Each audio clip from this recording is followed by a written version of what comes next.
AP CM Chandrababu Naidu అధ్యక్షతన రెండో రోజు కలెక్టర్ల సదస్సు జరుగుతోంది.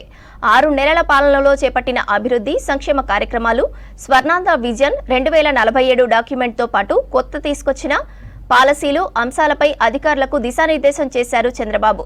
రానున్న 4.5 ఏళ్లు ఏ విధమైన లక్ష్యాలతో ముందుకెళ్లాలన్న అంశంపై సమావేశంలో చర్చించారు. 26 జిల్లాల కలెక్టర్లు, 40 శాఖల అధిపతులతో జరిగే సదస్సులో వారి అభిప్రాయాలను తెలుసుకున్నారు Chandrababu Naidu.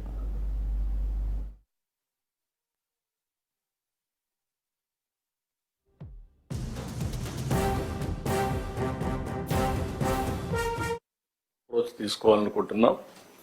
Every month second Saturday we will announce as Swachh Andhra Pradesh Day. ఆ రోజు all of us will work only for that purpose. No garbage, no everywhere. ఏమేం చేయాలని ఒక ప్రోగ్రామ్ తీసుకుంటాం.